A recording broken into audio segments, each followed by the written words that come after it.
कहानी एक छोटे से गांव की है जहां एक प्राचीन हवेली खड़ी थी जो अब एक रहस्यमय और डरावना स्थल बन चुकी थी।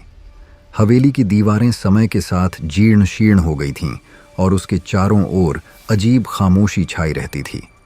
गांव वालों के मुताबिक हवेली के बारे में कई डरावनी कहानियां थीं जो रात के समय सुनाई देती थीं। कहा जाता था कि हवेली में एक बुरी आत्मा बसी हुई थी जो रात के अंधेरे में जिंदा हो उठती थी और वहां आने वालों को अपना शिकार बनाती थी। यह कहानी एक साहसी युवक सागर की है जिसने हवेली के रहस्यों को जानने की ठानी थी। सागर एक खोजी पत्रकार था जो अनसुलझे रहस्यों और खौफनाक कहानियों में दिलचस्पी रखता था। उसने अपने जीवन के सबसे बड़े रहस्यों में से एक को सुलझाने का निर्णय लिया, हवेली की सच्चाई। सागर ने गांव वालों से हवेली के बारे में जानकारी इकट्ठा की। गांव वालों ने उसे बताया कि हवेली के बारे में कई अजीब घटनाएं हो चुकी हैं। हवेली में रात के समय अचानक बुरी आत्मा का दिखना, विचित्र आवाजें आना और गहरा अंधेरा छा जाना, ये सब बातें आम थीं। गांव वालों का कहना था कि हवेली के अंदर एक पुराना घड़ी भी था जो रात के समय बजता था और उसके बाद अजीब घटनाएं घटती थीं। सागर ने अपने साथी रीना, एक ध्वनि विशेषज्ञ, और रोहित, एक कैमरामैन को साथ लिया। रीना को हवेली में अजीब आवाज़ों और ध्वनियों का अध्ययन करने का अनुभव था, जबकि रोहित का काम हवेली की रिकॉर्डिंग करना था। तीनों ने तय किया कि वे रात के समय हवेली की जांच करेंगे और उसकी रहस्यमय घटनाओं का पता लगाएंगे। रात के 11 बजे तीनों ने हवेली की ओर बढ़ना शुरू किया।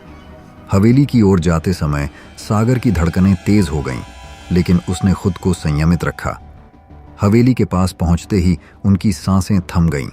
हवेली का दरवाजा पुराना और जर्जर था और उसकी लकड़ी की चरचराहट अजीब लग रही थी। जैसे ही उन्होंने दरवाजा खोला, एक ठंडी हवा का झोंका बाहर आया और उनकी त्वचा को सिहरन का एहसास हुआ। हवेली का अंदरूनी दृश्य भयानक था। पुराना फर्नीचर, धूल से ढके हुए वस्त्र और अंधेरे में छुपे हुए अजीब आकार, ये सब सागर और उसकी टीम के चारों ओर था। हवेली के हॉल में एक पुराना पेंडुलम झूल रहा था जिसकी टिकल टिकल की आवाज़ हवेली की खामोशी में गूंज रही थी। दीवारों पर पुराने चित्र लटके हुए थे जिनकी आंखें जैसे हर समय पीछा करती थीं। सागर और उसकी टीम ने हवेली के अंदर की स्थिति की रिकॉर्डिंग शुरू की। रीना ने हवेली के चारों ओर ध्यानपूर्वक सुनी और महसूस किया कि हवेली में अजीब सी ध्वनियाँ आ रही थीं। उसने बताया कि हवेली के अंदर कहीं से अजीब सी हंसी और चिल्लाहट की आवाज़ें आ रही थीं। रोहित ने कैमरे को हवेली के अंधेरे कोनों की ओर निर्देशित किया और देखा कि वहाँ कुछ अजीब छायाएं घूम रही थीं। जैसे ही उन्होंने हवेली के मुख्य हॉल में प्रवेश किया, वहाँ एक पुराना ग्रंथ पड़ा हुआ मिला। ग्रंथ को खोलने पर उसमें अजीब सी भाषा में लिखा हुआ था और भयानक चित्रण भी थे। ग्रंथ के पन्नों पर लिखा था, जो भी इस ग्रंथ को पढ़ेगा उसकी आत्मा यहाँ फंस जाएगी। सागर ने ग्रंथ को पढ़ना जारी रखा और पाया कि इसमें हवेली की आत्माओं के बारे में विवरण था। जैसे ही ग्रंथ की एक पंक्ति पढ़ी गई, हवेली में अचानक एक ठंडी हवा का झोंका महसूस हुआ। हवेली की दीवारों पर अजीब सी छायाएं उभरने लगीं और कमरे का तापमान तेजी से गिर गया। रीना ने ध्यान से सुनी और पाया कि हवेली के भीतर अजीब सी गूंज रही थी। अचानक हवेली की छत पर से एक काली छाया प्रकट हुई और सबको घेर लिया। सागर और उसकी टीम ने भागने की कोशिश की, लेकिन हवेली का हर दरवाजा और खिड़की अपने आप बंद हो गए। हवेली की छायाएं तेजी से इकट्ठी हो गईं और सबको चारों ओर घेर लिया। सबकी चीखें हवेली की दीवारों में गूंजने लगीं और अचानक सब कुछ शांत हो गया। सुबह के समय गांव वालों ने हवेली की खोज की, लेकिन सागर और उसकी टीम का कोई पता नहीं चला। हवेली में केवल वही पुराना ग्रंथ और एक अजीब सी ठंडक रह गई। कहते हैं, हवेली की आत्माएं अब भी अंधेरे में घूमती हैं और रात के समय हवेली के अंदर से अजीब सी आवाज़ें आती हैं। जो भी हवेली में प्रवेश करता है, उसकी आत्मा हवेली की चपेट में आ जाती है और उसे कभी बाहर नहीं आने दिया जाता।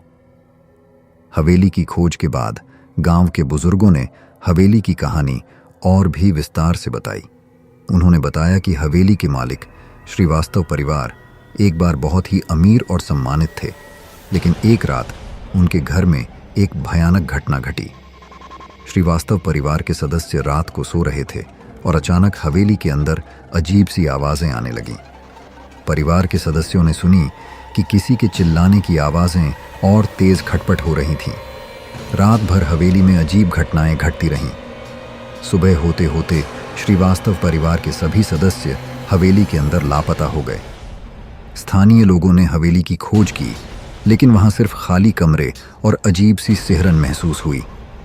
इसके बाद हवेली की सच्चाई कभी भी नहीं खुली और गांव में यह मान्यता बन गई कि हवेली पर कोई भूत प्रेत का कब्जा है।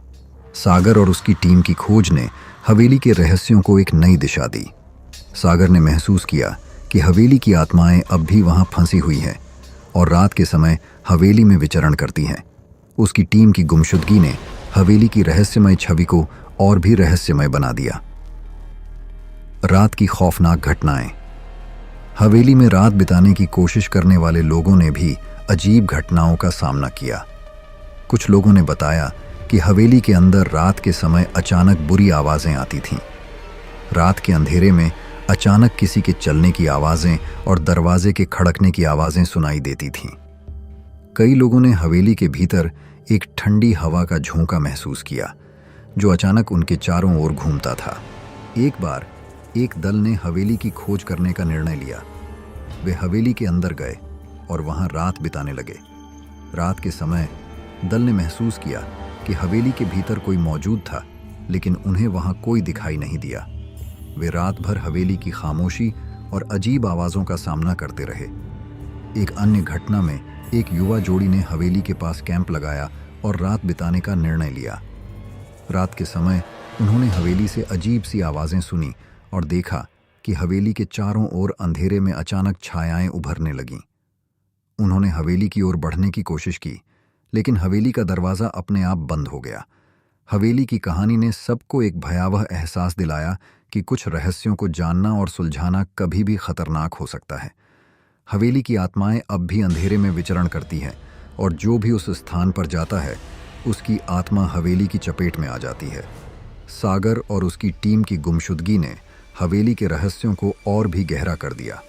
हवेली की दुष्ट आत्माएं अब भी वहां घूमती है और रात के समय हवेली के अंदर से अजीब आवाज़ें आती हैं। कहते हैं कि हवेली की आत्माएं उन लोगों को अपनी ओर खींचती हैं जो वहां रात बिताने की हिम्मत करते हैं, और उनकी आत्माएं भी हवेली के अंदर फंस जाती हैं। दोस्तों, यह थी भयानक हवेली, आत्माओं का खेल की कहानी। अगर आपको यह कहानी पसंद आई हो और आपको और भी डरावनी और रोमांचक कहानियाँ सुननी हैं, तो कृपया हमारे चैनल को सब्सक्राइब करें और इस वीडियो को लाइक और शेयर ज़रूर करें। कमेंट में हमें बताएं कि आपको यह कहानी कैसी लगी और आप किस तरह की कहानियाँ और सुनना चाहेंगे। अगर आपके पास भी कोई स्टोरी है तो आप हमें अपनी स्टोरी को हमें ईमेल करें hugotv464dg@mai.com पर। हम आपकी स्टोरी को अपने चैनल पर एनिमेशन बनाकर अपलोड करेंगे। अगली बार फिर मिलेंगे एक नई और दिलचस्प कहानी के साथ। धन्यवाद।